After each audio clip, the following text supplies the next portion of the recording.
Praise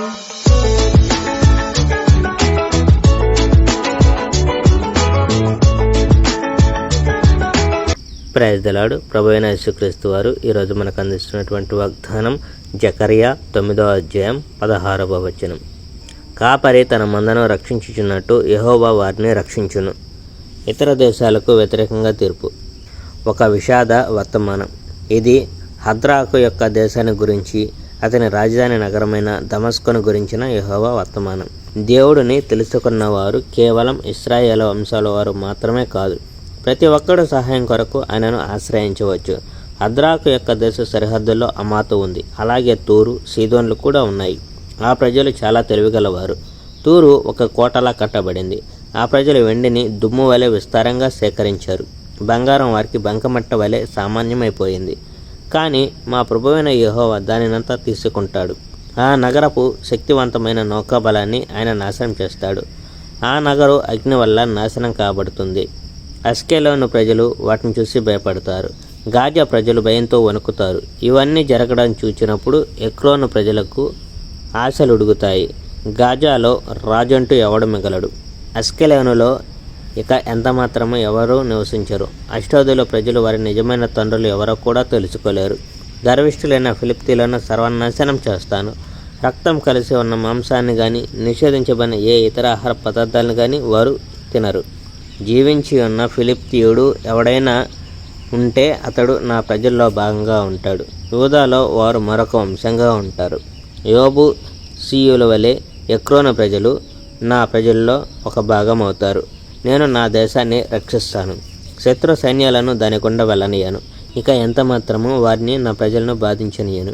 గతంలో నా ప్రజలు ఎంత బాధపడ్డారో నేను స్వయంగా చూశాను. రాబోయే రాజు. సియోను, నీవు సంతోషంగా ఉండు. యెరూషలేము ప్రజలరా, ఆనందంతో కేకలు పెట్టండి. చూడండి, మీ రాజు మీ వద్దకు వస్తున్నాడు. ఆయన విజయం సాధించిన మంచి రాజు, కానీ ఆయన వినయం గలవాడు. ఆయన ఒక గాడిదపై స్వారీ చేస్తున్నారు. ఒక గాడిద పిల్లపై వస్తున్నారు. రాజు చెప్తున్నాడు, నేను ఎఫ్రాయిములో రథాలు, యెరూషలేములో గుర్రాపు రౌతులను నాశనం చేశాను. యుద్ధంలో వారిని విల్లంబులను నాశనం చేశాను. శాంతిని గురించిన వార్తను అన్య దేవతలు విన్నాయి. ఆ రాజు సముద్రం నుండి సముద్రం వరకు పరిపాలిస్తాడు. ఆయన నది నుండి భూమిపై సుదూర ప్రాంతాల వరకు పరిపాలిస్తాడు. యెహోవా తన ప్రజలను రక్షించడం. యెరూషలేము మన ఒడంబడిక రక్తంలో స్థిరపరచబడింది. కావున నీ బందీలను నేను విడుదల చేశాను. నీ ప్రజలక ఎంత మాత్రము ఆ ఖాళీ చెరసాలలో ఉండరు. చెరపట్టబడిన ప్రజలారా, ఇంటికి వెళ్ళండి. మీరు ఇంకా ఆశపడదగింది ఉంది. నేను మీ వద్దకు తిరిగి వస్తున్నానని నేను మీకు చెప్తున్నాను. యూదా, నిన్ను నేను ఒక విల్లులా వినియోగిస్తాను. ఎఫ్రాయిము, నేను నిన్ను బాణంలా వినియోగిస్తాను. ఇశ్రాయేలు, గ్రీసుతో యుద్ధం చేయడానికి నిన్ను ఒక బలమైన కత్తిలా ఉపయోగిస్తాను. యెహోవా వారికి కనిపిస్తాడు.